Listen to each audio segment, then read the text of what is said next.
Hello and welcome to the Wharf Shelf. I'm Frank Duran. I'm Sean Vasquez. And today we're talking about the Disney Plus exclusive, Soul.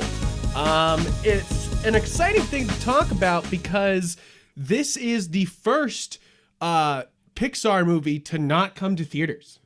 This is the first ever. Yeah, because even Onward had like a limited run before things started to shut down. It was actually out and about, and this is now the first one that just isn't going to theaters at all. Mm-hmm. Unlike Wonder Woman, which we talked about last week, which is getting a theater run, Soul is exclusive to Disney Plus. Yeah. So, guys, if you don't have Disney Plus, we're not sponsored, but get it, I guess, to watch this movie. Yeah. Because I'll be truthful about this. This is one of the great reasons to have Disney Plus right here. Is first off, all the Pixar content's on there. Obviously, that's great. There's so many great Pixar movies, and there's all the Pixar shorts.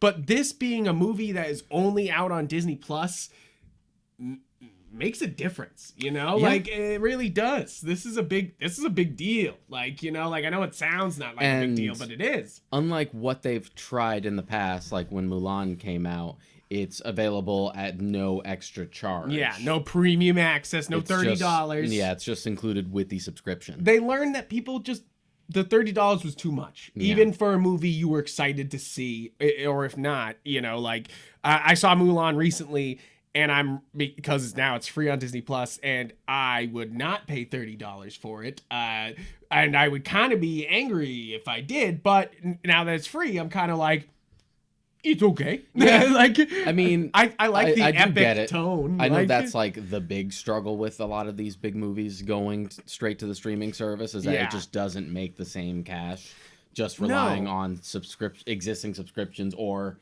pulling in subscriptions, even though you do get more in the long run. It still just doesn't hit a good premiere does. Yeah, exactly. But even then, $30 is steep. That's a steep one. It's true.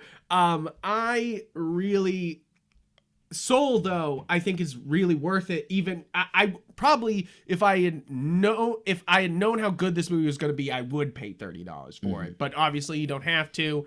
But holy crap, though, is basically my impression of it. We just finished watching it. Yeah, this is the third time I've watched it. Third time you've watched it? I had watched it with my buddy Alex. That was us just going into it blind because you're just like, well, it's there. Yeah, it's there. Let's give it a shot. Everyone says it's much better than the trailers made it look. So we did. Yeah. And then I think my mom was just like, I want to watch it. You want to watch it? I'm like, sure, I got nothing else to do. So I did. And then now today it's the third time with you. I think right off, this is Pixar's most grown-up film. Yeah. This is a true art film.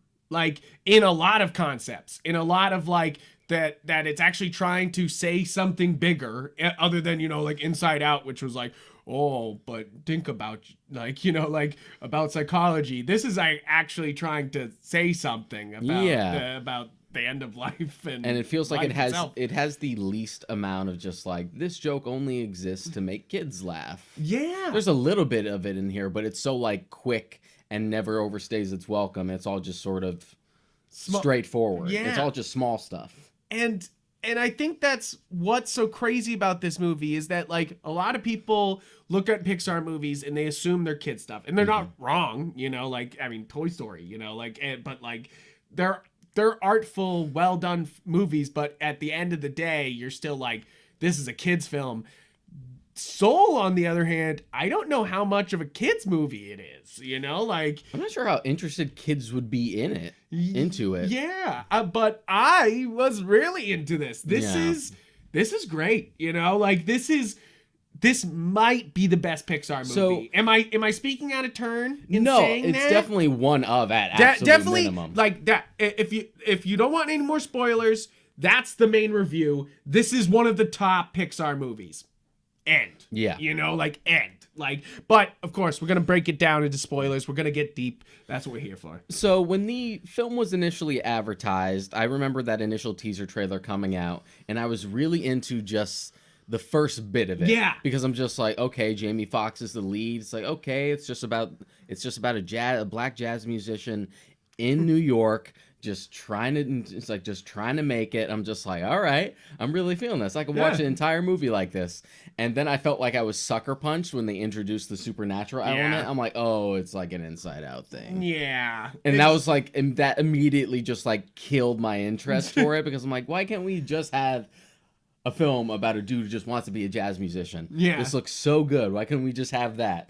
And it's also been a part of like this weird trend that people have brought up in movies, for like anytime we tend to have like a person of color in the lead of an animated film, we have to make them, find some excuse to transform them into something else. Yeah, and this movie does do that, but it has a lot of respect. I feel like it's not doing it out of, like and they obviously bring the character back, obviously. So he's not like there's gone. a purpose to it, and it's one of those things where like the majority of the film actually isn't with like the alternative like spirit form, which is what really surprised me. I think that was one of the bigger incentives for me to like finally pull the trigger on it, was people were just like, that the whole like spirit world thing doesn't take as big a chunk of a film as you think. Yeah, because you see that and you think, okay, that's the rest of the movie. It's Emperor's New Groove, where he's a llama for the rest of the fucking thing, but that's not it. And actually, the movie takes a couple twists and turns, and in a well-paced, well-developed way. A very mature way. A very mature way. I'm kind of blown away, because this is one of those things that it's well-paced. It's the first Pixar movie that finished, and I want to watch it right now.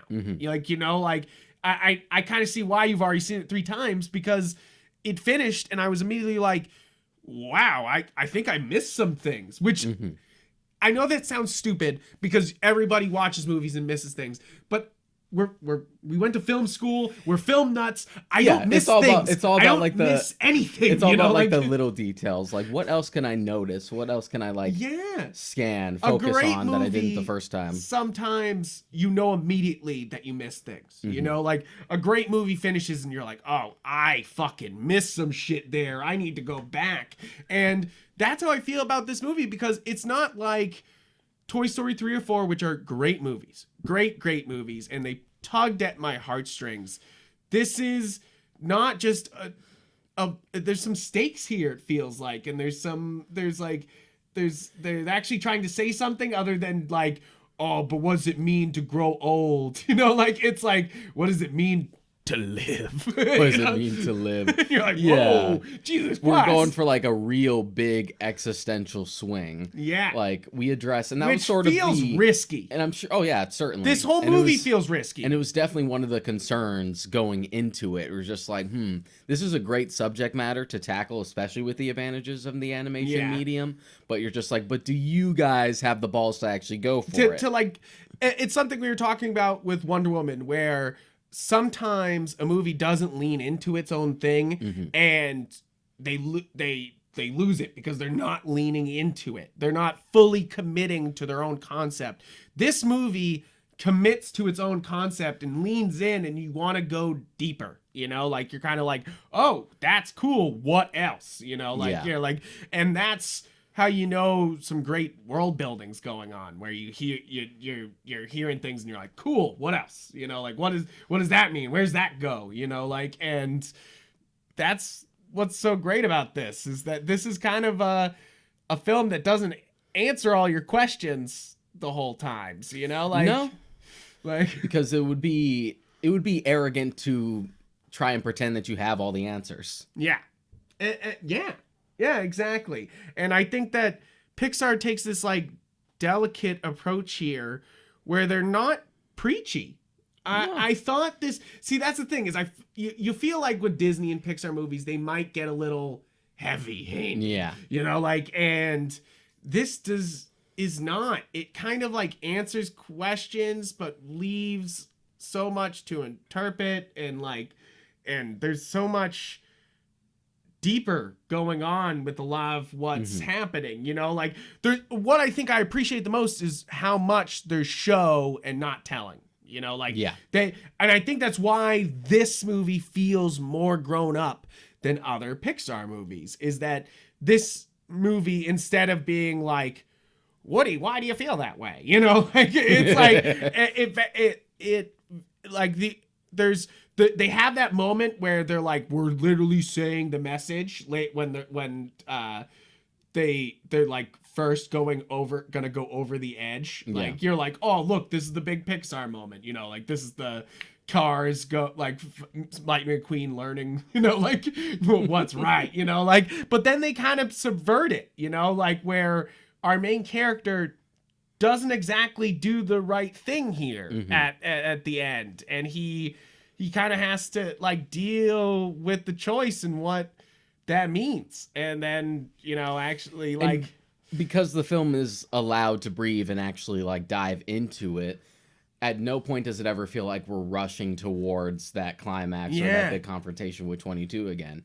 You have that set piece where he basically does get to live out his dream. He has the big stage show. And then after that, you have like that beautiful moment where he's just in the apartment and there's like no dialogue other than cutting back to dialogue we've heard earlier in the film.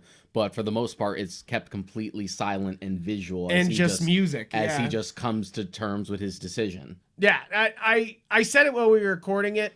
This movie deserves an Oscar for best soundtrack. Like, no question. Or sound design. Like, either or. This, that...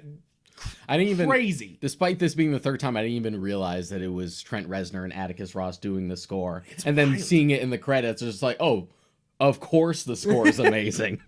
And it's one of those things that, like, the soundtrack, the reason why I say that is the soundtrack kept surprising me. Like, you expect this soundtrack to be all jazz. It's not. And it kind of revels in that it's not. It plays so many different genres. There's like a heavy synth part. There's the themes are very heavy synth. There tends to be heavy synth as far as like the jazz. As far as like the Great Beyond and the Great Before is concerned. And there's a lot of jazz like in New York. And you also really have the emphasis on sort of light piano scores and like the more like contemplative moments. It's just one of those things where like it feels like it's burgeoning on so many different types of music that it would feel jarring or it wouldn't gel together, but it all fits. And that's why I say again, this deserves the Oscar for best soundtrack, because this soundtrack doesn't seem like it should work together, and it serves the story so well. And that's, I mean, isn't that what a soundtrack's supposed to fucking do? You know, like you were saying it as early as the introductory scene to The Great Beyond or The Great Before. You were immediately just like, we weren't even like 15 minutes in, you were just like, this score is wild. I mean, and I also love the beginning, the intro where like you hear the Disney intro and the Pixar intro all played, but it's done poorly through like the music band he's teaching at school. Oh my goodness, that made me laugh so hard the first time I watched it. We did, because I started it and then we stopped. I stopped it because I just wanted to like show my support on Christmas Day. I wanted to be like, I played Soul. Like, I was like, somebody at Disney's probably like, check, you know, like, but just because I feel like with these movies not coming out in theaters, you kind of want to be like, well, I want these movies to come out still, so here you go, I'm supporting them. Add to the numbers, you know, like, please, do you guys, that counts as a view. Please make something, you know, like, but now I've fully watched it, but I want that beginning bit. I remember laughing so hard at it because I was like, that's amazing, you know. For any of you who have ever played Sonic Unleashed, it reminds me of the music that plays when you get an E ranking at the end of the stage. Well, it's also, if you've ever been in school band, it sounds like early school band, which is just ass. Like, and I actually love that bit a lot where they have the trombone and she launches it forward, and then the next guy's sucking up Skittles with the trombone, which would not work, you know, like there's just no way. And then like it's just really funny. And I think in a lot of the humor in this movie, again, is show don't tell. Like they're not saying it out loud. It's not like Up where the jokes are said, you know, like a lot of the times. It's very visual, very not slapsticky, but like a little bit. I would describe all the jokes as like circumstantial. Yes. Yeah, exactly. They're in a situation, and that's what's funny about as opposed to like, move over guys, it's time for the joke. Yeah, exactly. again, I think that's why this one feels so much more grown up than the other Pixar movies. Instead of like, chill. I know I can't keep bringing up Cars, but it is the biggest contrast of like, this is a kids movie and this is like, we're going for an Oscar. Like, it was the first time I realized God could bleed as far as Pixar is concerned. Fuck Cars. Yeah, that's true. I'm not saying. I always put it this way: Cars feels like what people would have made a Pixar spoof of. Yes. Cars feels like a parody of a Pixar film that's real. Yeah, exactly. It looks like it's a fan fiction of itself. Yeah. You know, like, and you're like, eh. Like a skit that somehow became a real movie. I gotta say though, I love this movie because it's extremely well paced. Mm-hmm. I think that's something that we always talk about, but I think this is exceptional in that way. Yeah, especially given that when it comes to animated films, because I'm going to say this as like an argument. The hour-and-a-half film is starting to become like slowly more and more phased out. You've already seen it as far as tentpoles are concerned, that we mostly edge 2 to 2.5 hours, which I know bothers some people because you don't have the patience. They're like, I want short movies. Oh, short movies, blah blah blah.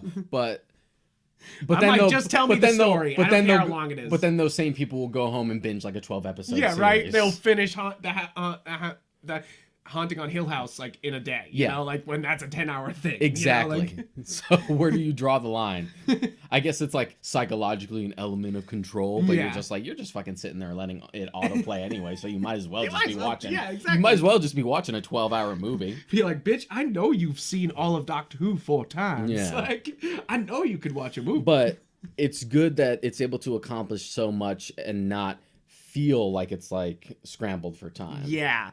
I really do. I don't think there's no cutting corners here in the plot. There's no weird shut-offs of the plot. It doesn't feel like a lot of producer involvement is here. Like, you know how sometimes Disney's movies have those smell of somebody bigger stepping in, you know, like you can like smell that somebody was like, there should be a fucking joke here. And you're like, should it though? Like, you know, like you're like, wait. And this really feels like kind of a passion project. I know it probably wasn't, but it really does feel like it, you know, like yeah, you never know.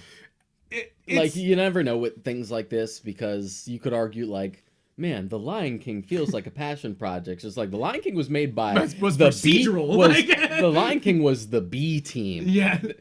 Disney was putting all their eggs in the Pocahontas basket.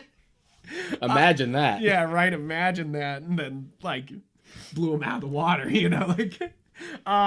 But Soul, not only the reason why I say it feels like a passion project, because not only is the soundtrack great, the casting is great. We'll talk about the cast in a second, but the artwork, the art style, and its unabashed freedom to switch styles is almost indie filmish. Yeah, you know, like where it's just like, we don't give a fuck, let's change the style again. You know, like its character design, especially like given just the New York stuff, like in the real world, is just the right amount of exaggerated, where it's like just on the cusp of like caricature. Yeah, like it's still a cartoon. Yes. Like, you know, like that. And I think that's with the new CGI Studio Ghibli films, they are also fighting with that, where it's like, we want to still do Studio Ghibli style, but translating 3D, that, which is hard. And I think that's what Soul's doing here too. They're like, okay, so we know how to draw our people.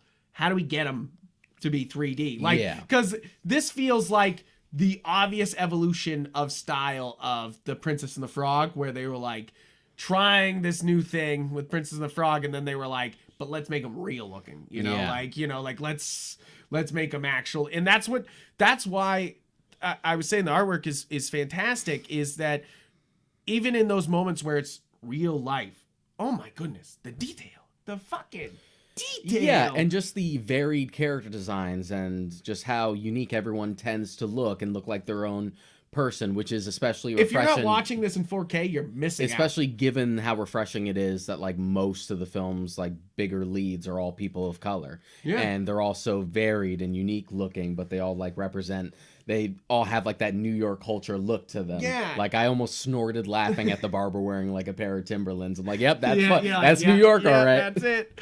That's dead ass. But I see that they were also, you know, Disney's come under fire for literally making, you know, racist cartoons about black people. You know, like literally, you know, they have to put warnings on the front of Dumbo. You know, like they have to put warnings on the front of they don't even have Song of the South on fucking Disney Plus because it's so goddamn racist. They even put a disclaimer in front of Aladdin. Right? Yeah. Right? You're kind of like, oh, what? But it's true, you know? Like, these are untrue representation of these people. And, like, and also a very, like, maybe not Aladdin, but definitely with other ones, very hate-filled, you know? Like, and you're just kind of like, Jesus Christ, you know? But like, I think a disclaimer is the right way to go. I would rather have a disclaimer at the beginning that addresses it at the forefront rather than taking it away or censoring it. Yeah, I would kind of want, I know Song of the South is supposed to be very racist and like mean, but I kind of want to see it just because Splash Mountain's going away, and I kind of want to. I've never seen it, you know, like, and I don't really want to, but it's kind of one of those things where it's like history, you know, like it's like film history. You're like, well, that's literally going away, you know, like, and no one will be able to see it, and it's kind of like one of those things that will fade into obscurity forever because Splash Mountain's going. Everyone's basically taking a page from the Warner Brothers book because Warner Brothers had that really famous disclaimer in like one of their collections for their old cartoons. Yeah. That depict like racial stereotypes and whatnot, where they were very upfront about it being just like these actions and depictions weren't right then and aren't right now, but it sums it up as like, I think they say like, but to ignore history is almost as dangerous. Yeah, absolutely. So we can't just pretend that it didn't happen because that's just as irresponsible. Yeah. And it's just like, yeah, you hit the nail on the head. Yeah, and I agree with that more than just taking like Song of the South off of Disney Plus and you know, like not having those things on there. Yeah, I'd rather have the warning.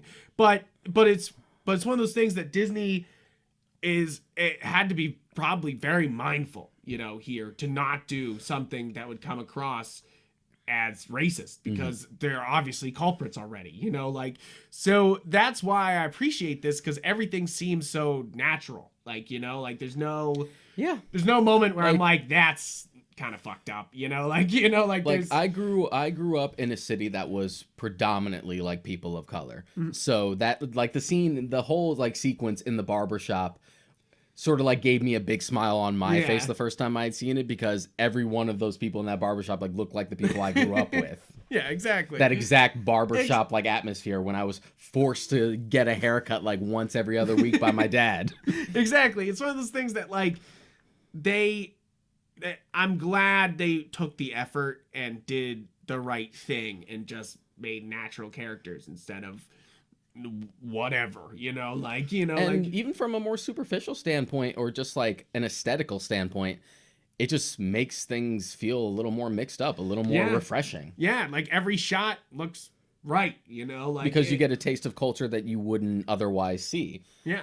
So it makes it feel more unique than what you've had, especially in Pixar's case. Exactly. Yeah, especially because this is their first black protagonist. Like this is their first this is their first one, which is you know, kind of crazy, but also like, you know, they've done toys and cars. Yeah, you know? to be fair, they've mostly depicted abstract concepts. So like, sure, but I do think that this is a step forward for Disney and also how to you know, animate people of color on screen, and I think animate human beings in general. In general, yeah, in general. And I'm not even trying to generalize it because I'm just thinking back, and I made the joke about it while we were watching. Remember how badly Pixar used to struggle with human beings? I know. Like, I don't know if any of you guys have watched the first Toy Story in a while, but yikes.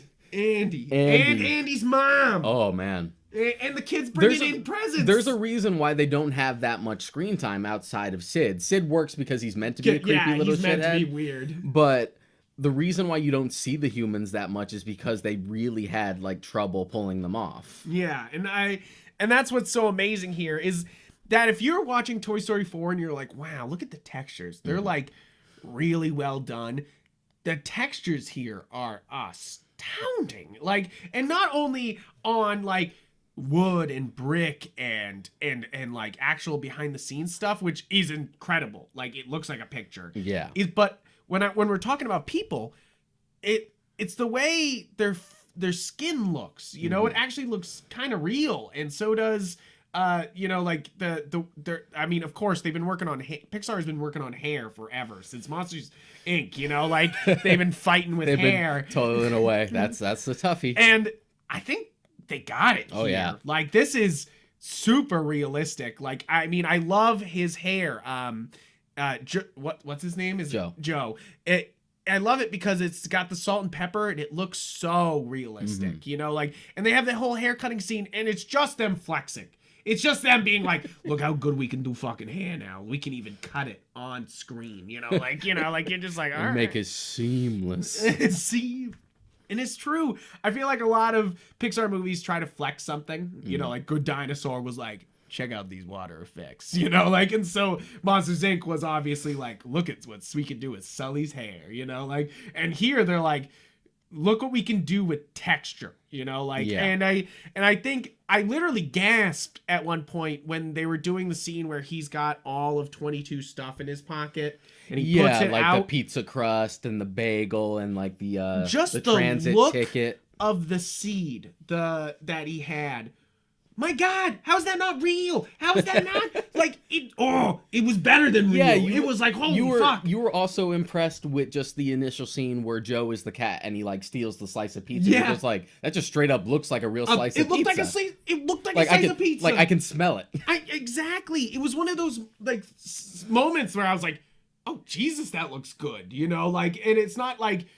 It wasn't like a that looks good animation. I was like, that looks like good pizza. You know, yeah. You know, like, and it's not in like the funny way where you're like, man, that Teenage Mutant Ninja Turtle pizza, that's too good looking. Or like anime food in anything. Where you're like, that doesn't make any sense. Food doesn't even look this good in real life. But this is like, it looked like a picture of food, you know, but you could see it was animated, but it was like, you're sitting there being like, fuck, they went all out on. It's funny because we were talking about the exaggerated style of the humans, so you know their characters, but then they go really hard on realistic backgrounds and objects and, you know, all the instruments and the piano and like even the boat later on when he's on the boat is very realistic looking, you know, even though it's a trippy boat, it's a very realistic looking boat, you know, like, and it's like they really leaned into like that realisticness when you're in the real world, like to make it all feel very tactile. There's this sense of like tangible atmosphere that permeates the entire film, even beyond just the New York scenes. Even when you're in the Great Beyond and the Great Before, there's this like sense of texture to everything. Yeah, because even my wife said it. She was like, they look so soft. I want to touch them when they were in the Great Before. And it's funny because I was talking about how realistic and real and like it adds some textuality to it. And same thing for the Great Before. They look so soft. You look like you could touch them, you know? Yeah, like, it's on the opposite end of the spectrum. It's a lot more abstract. But like it still feels like you could touch it, you know? Like it's kind of like how, you know how you look at something and you know how it's gonna taste even if you didn't taste it. Yeah. Like, I know how this wooden table would taste, and I've never licked this wooden table. But right now I'm thinking about it, I know how much what that tastes like, you know, like, and I feel like that's the feeling you get when you're looking at these, is that they invoke this like real life feeling, which I feel like I started to notice that Pixar was getting really good at this real life look in Toy Story 4, because it went from Toy Story 3, which was like, oh, look how good it's looking, to being like, oh, but now we can do a soft bokeh focus, you know, like, and everything looks realistic behind it. I definitely felt that in like the opening credits. Yeah. Just because like watching 4, even though I hadn't watched like the first 3 in a while, like I'd seen them enough to like remember them. Just the opening sequence where I'm just like, what is this revisionist history bullshit? Andy never looked this good. Yeah, you're like, wait a minute. Well, and I always give shout outs to the scene in Toy Story 4 when Bo Peep leaves Woody under the car.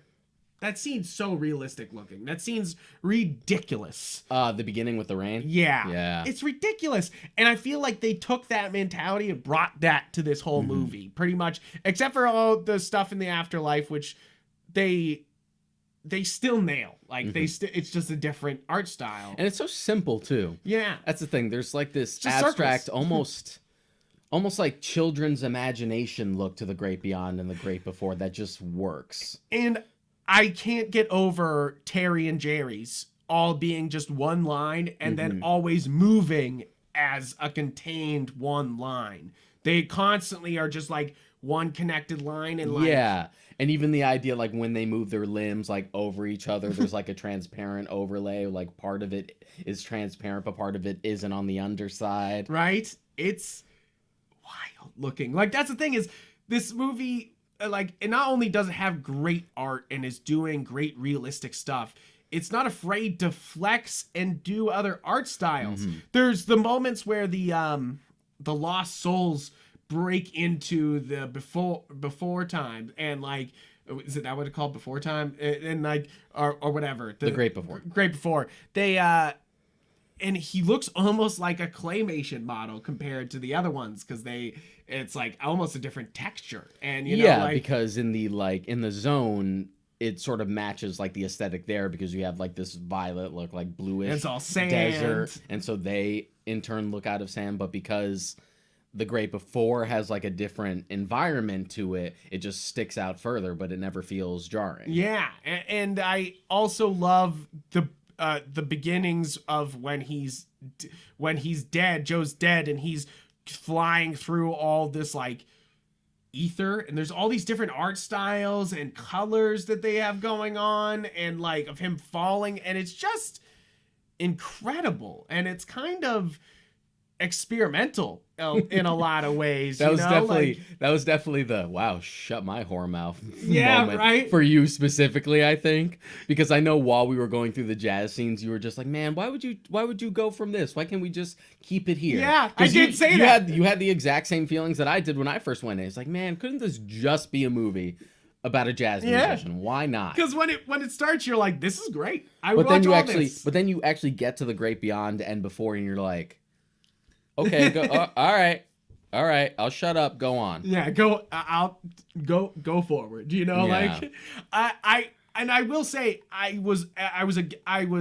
shut up until 22 showed up, and I was like, oh no, is 22 just that annoying girl from Wreck-It Ralph? And then they like Vanellope. Yeah, thank God they don't do that, you know, like, because Vanellope is just annoying, and for some reason they avoid it because 22's not stupid, you know. 22's actually kind of knows what she's talking about and is like, of course, very smart because she's been mentored by very smart people forever, and it's just like, and she just hasn't found what she wants to live for, you know, like, so it's not really her. You know, like, she's not annoying like Vanellope where you're like, shut up. Also, Sarah Silverman's voice is extremely grating. Oh my God. I don't like talking about it, but I don't mind Sarah Silverman's voice generally. Yeah. Or her and other stuff, but because she goes for such a whiny, high-pitched voice for Vanellope, you're like, ugh. And that's the thing is Tina Fey does a little kid's voice here most of the time. But it's not obnoxious. It's a little lighter than her normal voice. Like, she's definitely putting on. Yeah. But it's definitely not obnoxious. I'm not thinking like, oh, Tina Fey's doing a kid's voice. Which was my immediate worry because they marketed her as like exactly that annoying like side character in the trailers.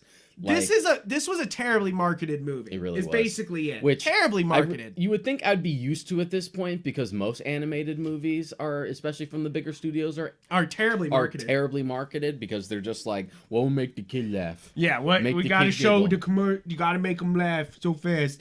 And like, yeah, all the parts that were in the trailers they had, but there was bigger laughs, you know, like, and they were more like contextual, like, you know, like. Well, there wasn't a joke from the initial teaser where it's just 22 doing a stupid dance out of nowhere for the sake of a joke. Like, that wasn't in there. Yeah, that wasn't and in that was there. like the first impression from the initial teaser. I'm just like, oh, okay. They definitely cut You're some just things. like, oh, you're going to be one of those. And then it turns out, no, you're not actually one of those. Yeah.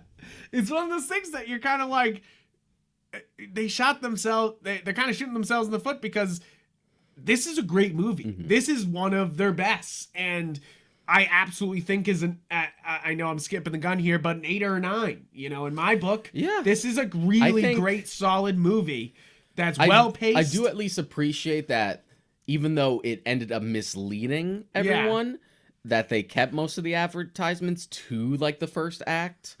So that made people believe that most of the movie was going to take place. Yeah, in because the Great if you Beyond. showed in the commercial that they go back and now they're Cat and him, it first off would be a confusing trailer, because that would be a third twist you're showing. But also it would be like, oh, this is a weird kids movie, and it would absolutely do a disservice to how it's actually executed. Yeah, because on paper the idea, you're like, oh god, really? He's running around with we're a doing talking this? cat. Yeah, like.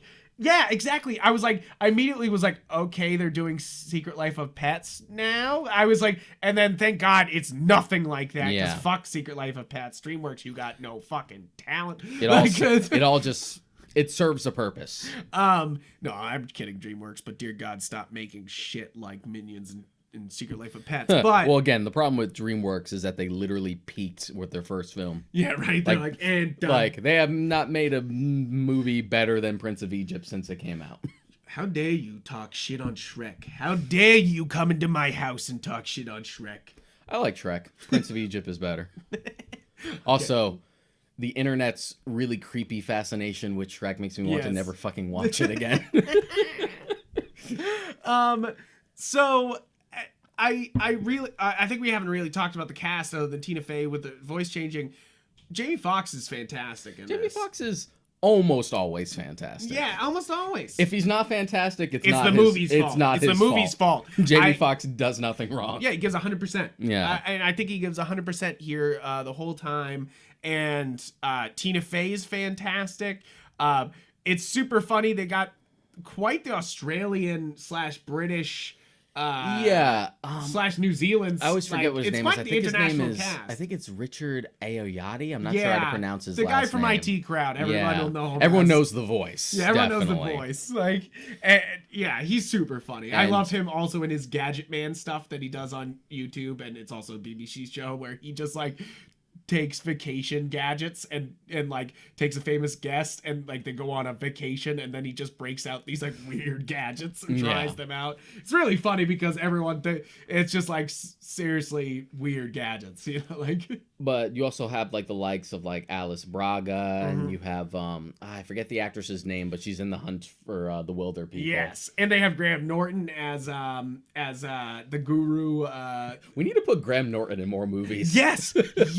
We really do. Like when I looked it up that it was Graham Norton, I was like, what? I caught it immediately. I love the Graham Norton show. It's like oh yes, of course. Graham Norton show's great. Put it this way, Graham Norton show is the only like talk show I can actually watch full episodes of, as opposed to just watching clips on their own. No, and first off, the clips are great from Graham Norton show. If you I can actually sit down and willingly like watch whole episodes of it. Yeah, I agree. I think Graham Norton's extremely talented at making people feel comfortable, and it's one of those talk shows that you're just like, Jesus Christ. And he has such a specific voice. Yeah, right. Yeah. And he's so good in this as Moonwind. And I love that whole concept of like, and I think that's one of the things about this movie that I love is that it's a movie about making art from artists, and they're like speaking such truth to what the process is. I like that it's a little more mature than just being like, the answer is just to follow your dreams and don't let anybody stop you. But even as because that's kind of what they do at one point, and then he doesn't feel satisfied, and and Pixar's like, see, that's what it's like, because imagine all those artists have worked their entire lives, and then they get to work at Pixar, and then they're just making Pixar movies, which I'm sure just feels that way, where they finally get their dream, but then you gotta keep doing the fucking work, you Yeah, know, exactly. like you gotta like, it doesn't feel like a big triumphant like win every time. It's just like, now keep going. Yeah, you know, everything like, still requires like the work you put into it. And just as early as like their first time in the zone, Yeah. where they say that idea of just like, yeah, it's good to be in the zone. It does put you in this sort of place of serenity, but the moment it becomes an obsession is where you can lose yourself. Yeah, and like completely Yeah. lose it, you know, like, and I love that. As anybody who's ever gotten in a writing flow, which I know me and you do, like sometimes I had you one last night. Yeah, you just kind of like fall into it and lose track of time, you know, like, I mean, I'm sure they don't even mention it in this movie, but they should have, that like they should have people playing video games and they're in the zone, you know, because like Yeah. sometimes that happens, you know, like, and I feel like there's plenty of ways for people to be in the zone, but like music, writing, you know, the arts is what video games too, but like the Like arts is what any form of helps you. expression. And I love that because it's so true. It's so true, you know, like it's like, it's great to be in the flow. It's great to like get the whole book out, but if you try to seek the flow constantly, that's how you get writer's block, you know, like that's how you Yeah, it's just like seeking a high. yeah, exactly. And yes, it is a high and it's great and it's fucking awesome to hit that like artist like epiphany moment. That's like half the fun of it. But you can't sustain that forever. No. And you will destroy yourself trying to, Yeah. you know, like just trying to hit that constantly. And that's why I love about this movie also is that like it's trying to say so much here. Like not only about like life and death and what it means to live and like what is your purpose and what do you do, And what but you also do, like but also, how do you like, do art? how like, this- and what does it mean to be an artist? And what's it And- mean to like reach your dreams? And what's it mean to even have a dream? And like, and does that matter? Like, you know, like, And also, what is life when you only know it through someone else's shoes? yeah, exactly. There's so much going on here. That's what I was saying. Like, I kind of want to watch it again because I was kind of blown away. I expected going into this movie. I expected Whiplash with Pixar characters. That's what I was expecting, a great music movie with Pixar characters. Obviously not as mean as Whiplash. Like, but I expected that. And One would hope not. and what I got was a little bit of Whiplash, a little bit, you know, of that like love of music and what it takes, you know, like, and like, Yeah, and that's definitely a recurring thing, at least so far, Oh. between like Whiplash and La La Land with Damien Chazelle's work, Yeah. where it's just like, it's about the art, and you have to give things up for your art, which, you know, isn't untrue. yeah, it's not untrue. But there is sort of like a wiser, like Zenner approach. To hear, yeah, Yeah. absolutely. Instead of like, you might have to cast Emma Stone off into nothing, you know, like Yeah. it's like, And there is enough to like love in the moment if you learn how to appreciate it. yeah, it's kind of mind blowing. It feels like it should be too much, and it's not. Like, you know, like it almost feels like, I know this might be a stretch here, but it almost feels like Eternal Sunshine of the Spotless Mind at moments, you know, Yeah. where it's just like it's doing something else all of a sudden, you know, like, and you're kind of like, I'm okay with this, you know, like, all right, moving forward, you know, like, and I mean, a great movie just takes you on a journey, and this really did, you know, like it takes you on a trip, you know, like, So I want to talk about the ending. yeah. Yeah. Here's the thing. Do you think Joe should have remained dead at the end? No. Because it was heavily considered.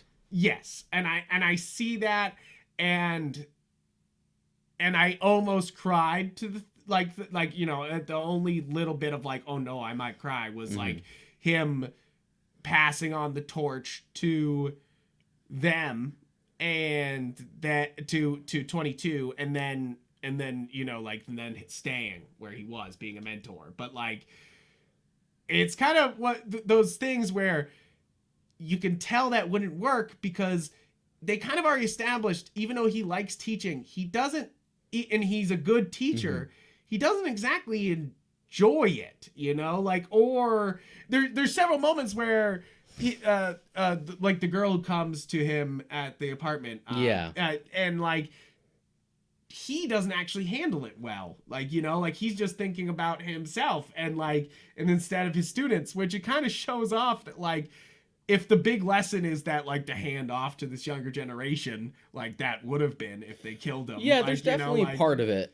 Like to me before, I was expecting like one of 3 potential endings. Yeah. Like I was expecting one, he could die. I didn't think they'd actually have the balls to do it, and it turns out they didn't. But they did consider it for like most of the production. That's funny. Option two was he would become a mentor, but like a tradition, but through the traditional way. Exactly. And option 3 would be actually what happened is that he's actually alive. I like the ending line so much that I don't think it's worth changing him to being dead. You know, like him talking about, because it's not talking about enjoying every moment of life, which is something that I was reading is what the original script was I'm going to enjoy every minute of it. And somebody pointed out that life is full of unenjoyable moments, actually true, horrible, sad moments. Yeah.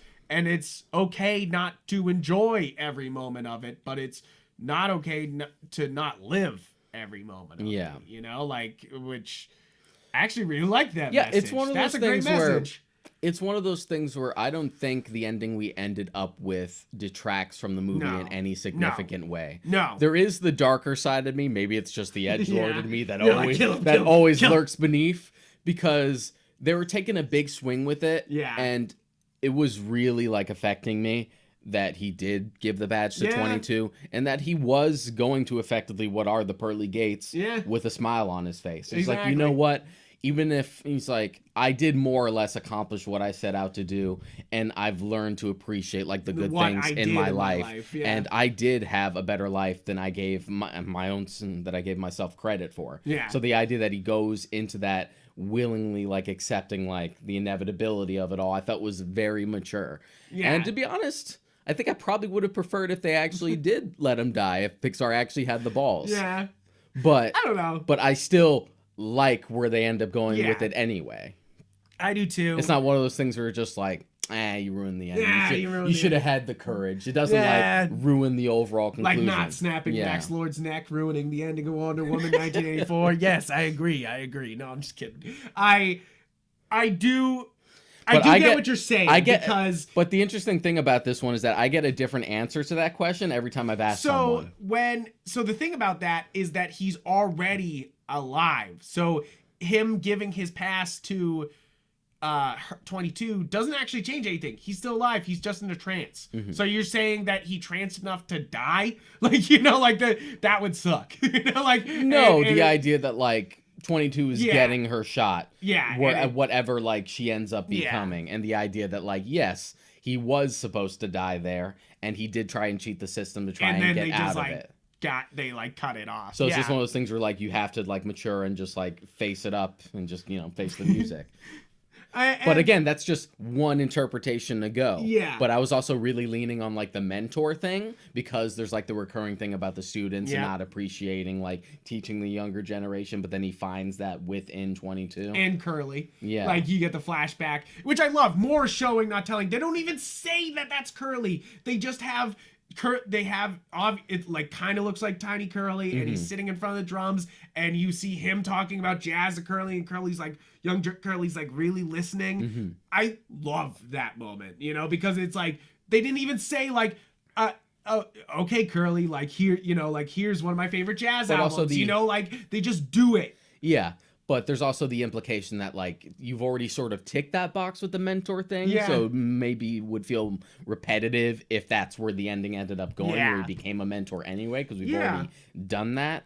And plus, I guess now rewatching it again, it's not really confirmed, but it seems to be implied that like being a mentor is only a temporary thing. Yeah, that like, you have to leave. You help like pupil someone and you help them succeed, but then you move on. Yeah, which it's a cool concept. It's a cool little like concept they got going on here. You know, like they ain't holding back. I also like that they don't try to deal with anything too big, like if there's a god or like who's organizing things here, because they obviously could have slipped into something here, and they're just like, nah, we're not answering that. You know, big like they're really good about when they want to like pull the like awe card. Yeah. Of just like, this is bigger than you could potentially like comprehend. They play it very coy. Yeah. But I think you sort of get it mostly through just the visuals alone. Just like the wide image of just the great beyond itself, with like the stairs going towards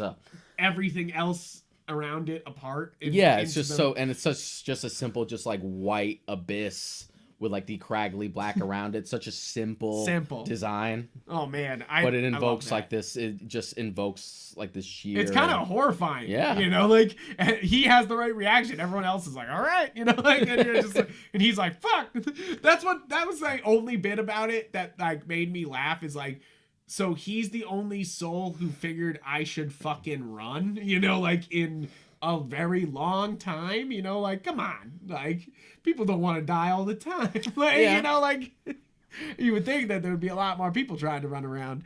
I did love the small little things. Well, they did say the count hasn't been off for centuries, so it's implied this has happened at least a few times. I love the little details like that.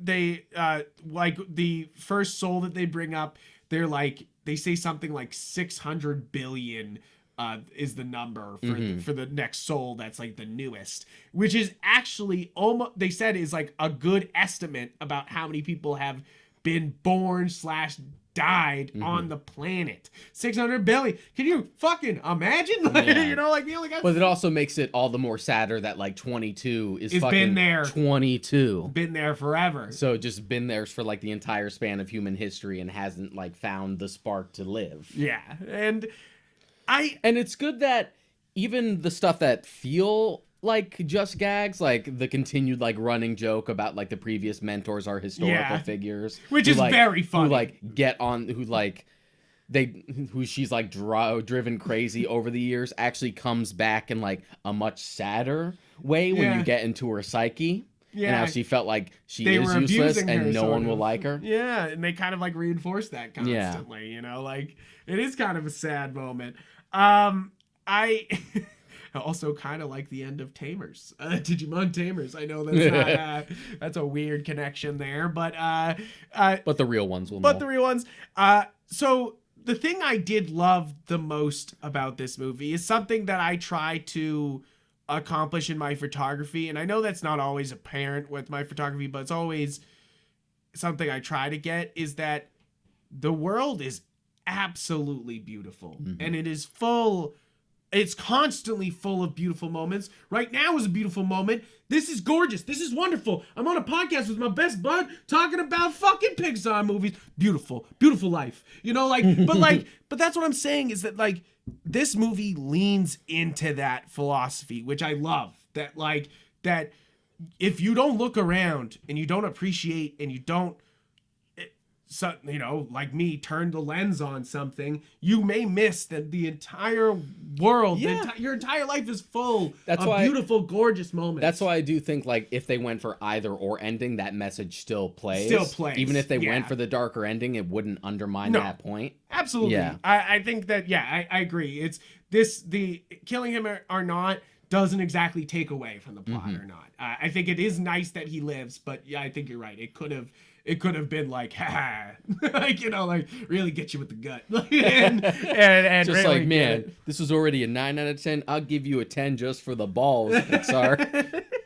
Just for all the kids you would make cry. All the kids you would make cry if this was actually played in theaters. I know, you're like, Jesus Christ.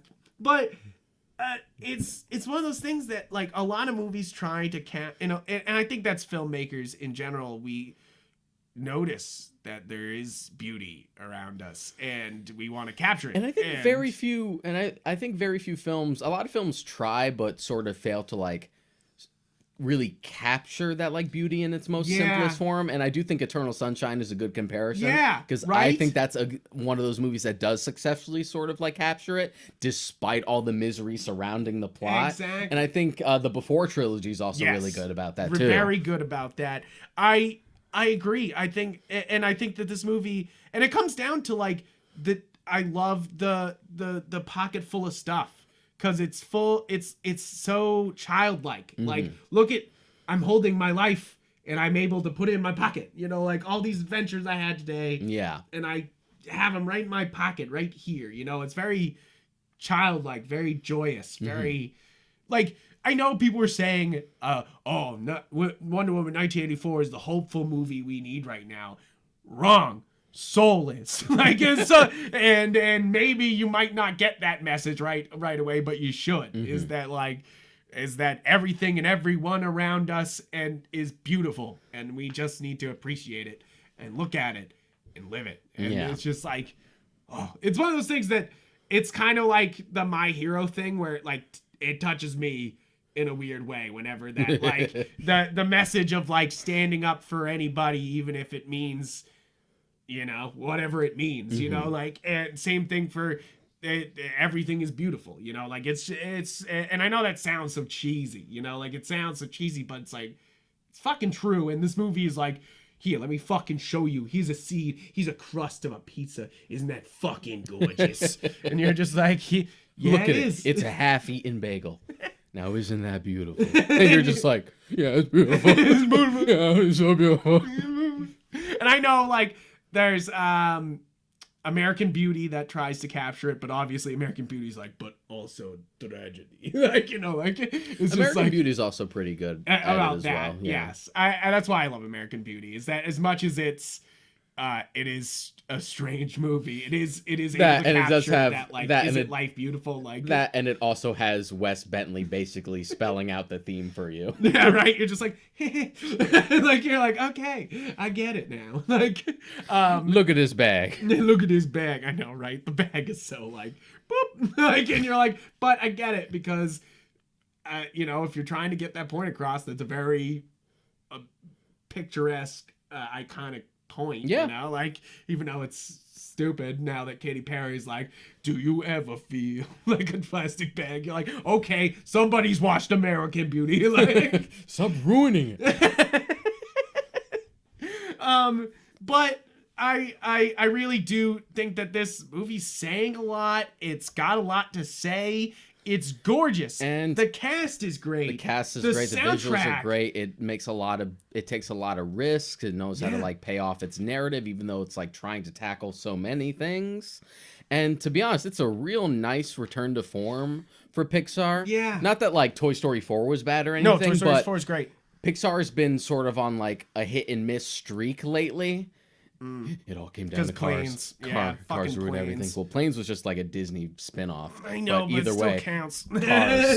Cars ruined everything. But just like the Cars movies aren't good, and like The Good Dinosaur sucks. And like Brave should have been so much better than it was. Yeah, it's just like so like they haven't had like that amazing streak like they had when they first like came onto the scene. Yeah, I agree. I think that, you know, like the first couple Pixar movies, they're like down in history as being amazing. It's funny because like everyone shat on A Bug's Life because it was like relatively speaking the weakest one. Yeah. Not knowing what was going to be coming years later. Yeah. And now you're like, man, I love A Bug's Life. Like, that was a good time. Yeah. I had a good time. Which I do. I love. I always loved A Bug's Life. I think it's a great movie about class structure, and that's important to talk about with young children because they don't understand it. So you got to put it in terms they'll understand. Yes, bugs and crickets. Ants and crickets. Bugs and grasshoppers. Ants and grasshoppers. Ants and grasshoppers. You're like, what? But I can't recommend this movie enough. I thought this was great. It might not be the best one to sit down with your whole family and watch. You know, like this might be one that you watch with small groups of people. This is not a Pixar movie that you and 5 others sit around and watch it because you'll miss it. This isn't about like family fun. This is a much more like intimate narrative. Which is sad that it has to come out only on your TV because again, I want to see this in movie theaters. First off, it's a gorgeous movie. It would be gorgeous. Oh man, gorgeous in theaters. I could imagine like my jaw dropping just at the first reveal of The Great Beyond on the big screen. I know. It's like, it's kind of sad, and I hope that Disney does put out Soul like eventually. You know, like I know they probably won't, but like, wouldn't that be cool if like they were like, hey, here you go to theaters, here have Soul, like, you know, like, which I know some theaters, small theaters will probably just like play Soul. I mean, it all depends on like how successful it tends to be. Like again, you're right, smaller theaters do like showings whatever like they that. want. Yeah. Or there's also like the occasional anniversary thing where like, you know, Lion King or Beauty and the Beast goes back in theaters again. Yeah, and I think this is one of those movies that deserves that kind of love, and I hope that it can get it even with its kind of like, I know it's not really underwhelming, but like underwhelming release because it's just on a streaming service, which I know that's the way it's going now and that's the way you got to watch it. But like, it's funny, Soul's exclusively on Disney Plus. You can't buy it on Google Play like you could immediately with Onward or Mulan.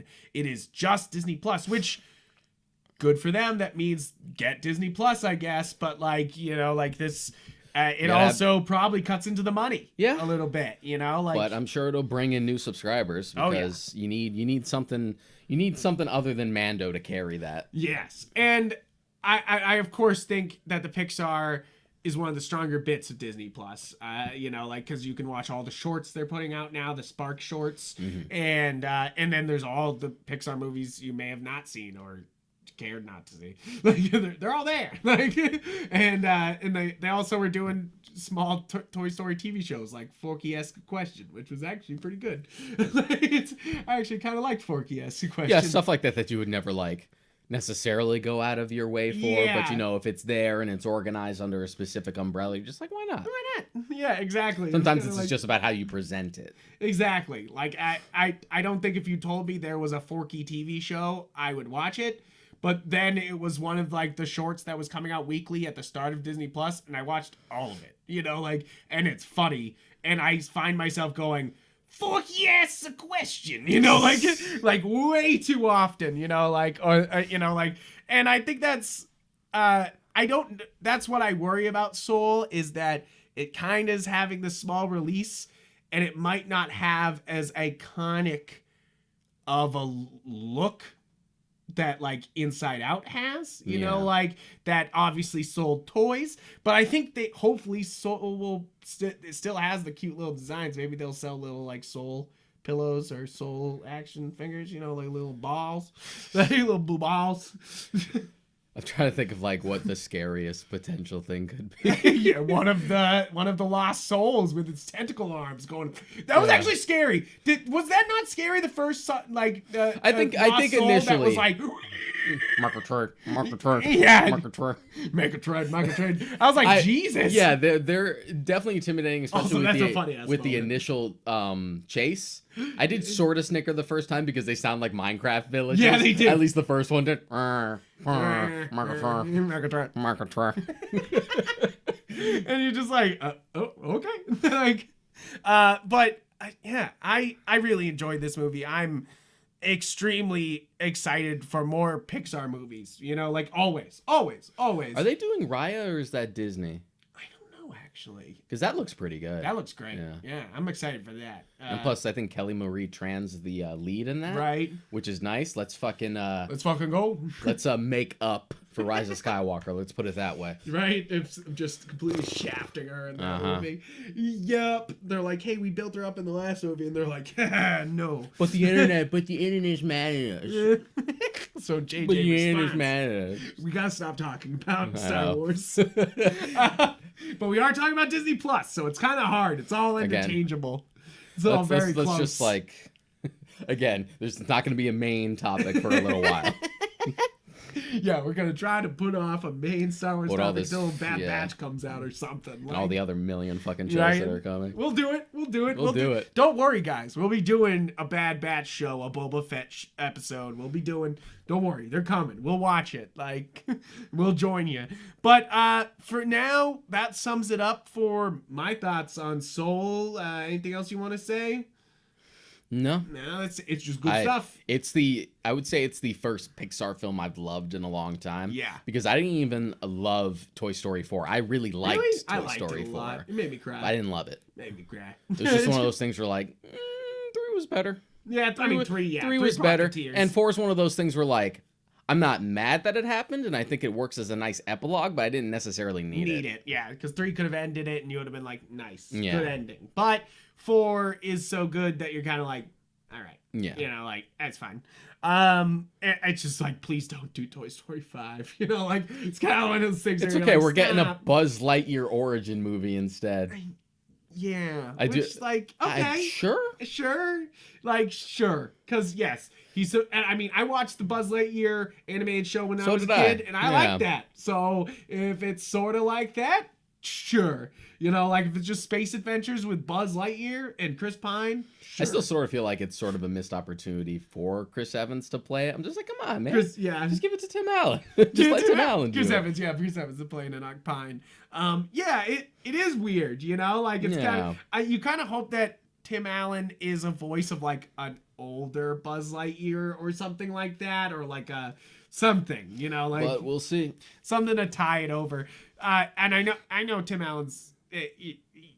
yeah, he's not as easy as Tom Hanks to work with, I'm sure, you know, like, so I'm sure they're like, okay, let's quickly replace him. I'm sure Disney's used to it by now. The only shows he ever gets is on ABC. Yeah, that's true. That's very true. And I think that's probably a deal, like he's signed or something. But guys, thank you for watching. Thank you for listening. You can watch us on YouTube. You can subscribe and like on any podcast platform that you listen on. We are on everything. We're on galaxygeek.com, where we post articles about geeky stuff and also every episode of this podcast. We're Yupfrank and Mod Karika on Twitter, Instagram, and we also have a Discord if you're interested in talking to us directly on there. And guys, thank you for listening in. Thank you for watching the show. We always appreciate every one of you. And thank you. And go see the movie. Go see the movie. And I hope you've been digging the new intro and outro, because made by Gep the Guru, and I love it. I'm head over heels about it. So here you go. I'll talk to you guys later. Adios.